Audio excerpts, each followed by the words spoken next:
and none of you shall go out at the door of his house. Giving all praise to Yahweh Hashem, Yahweh Shai, Hashem Ruach. And I'm going to say a few words about the situation with the Sakari camp, going out to the club, you know, wearing fringes and so forth around strippers. Scripturally, they haven't broken any laws in doing that, but it was the Sabbath. It was the which was the night of the Passover, the Feast of Unleavened Bread. And when you want to get technical,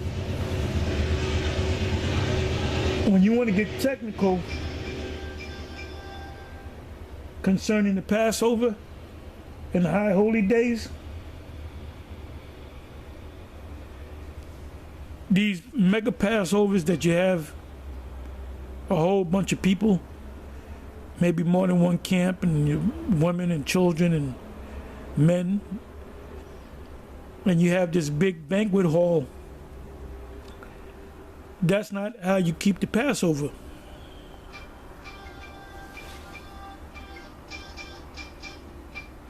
That's not how you keep the Passover. The Passover was kept house to house.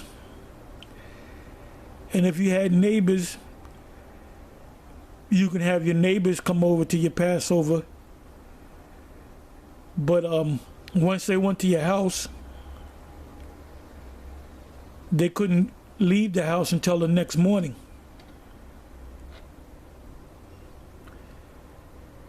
So let me read this precept right here. So you got to understand the Sabbath. The Sabbath is a day of rest, but it was also the day of the night of the Passover, which is a solemn assembly and a high holy day.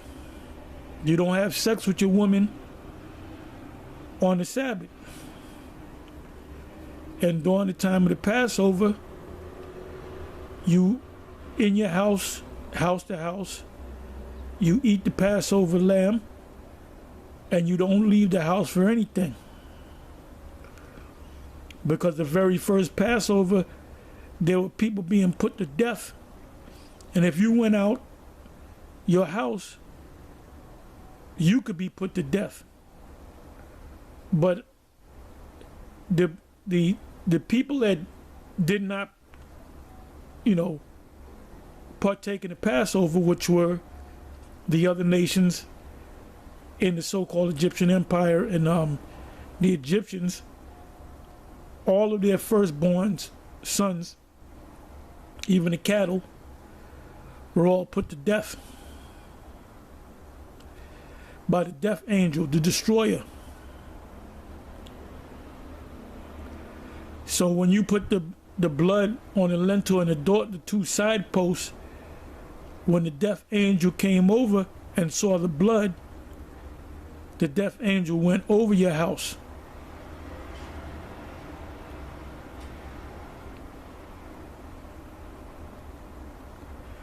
You also had apparitions, ghosts, unexplained things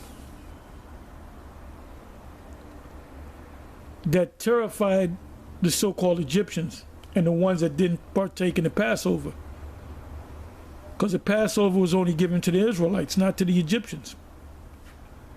So they didn't know to keep it anyway.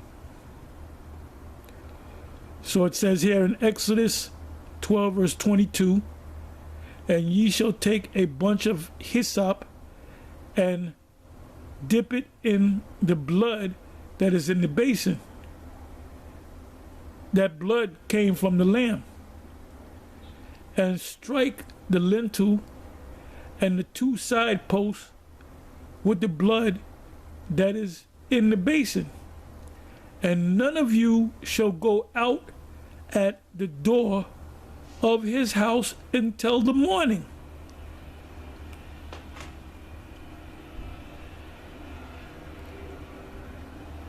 23rd verse. For Yahweh will pass through to smite now the word there is Egyptian, but the word should be Martezayim, which was one of the sons of Ham or Chum. And when he seeth the blood upon the lintel and on the two side posts, the Lord Yahweh will pass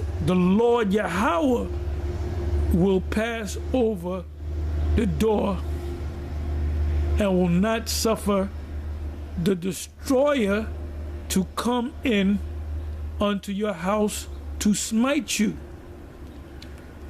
So if you didn't have the blood on the lintel and the two side posts, the death angel will come and destroy whatever firstborn that you had. But the 22nd verse says, once you keep that Passover, you seal the door. You don't go back out of your house until the morning.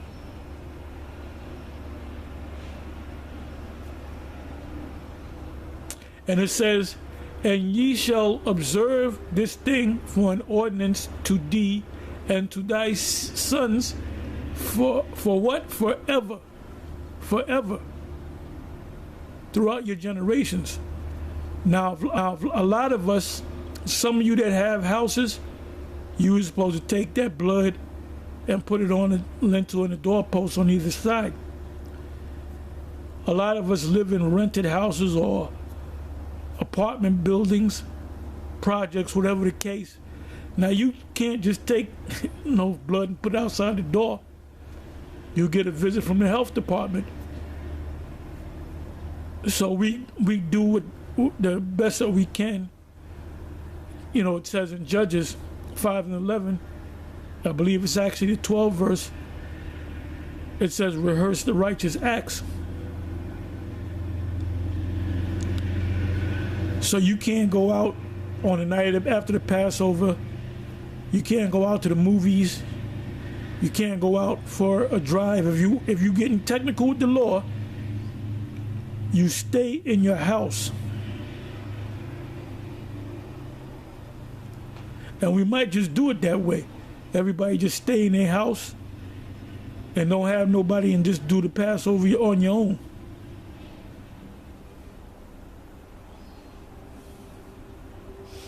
Anyway, with that, I'm going to say shalom.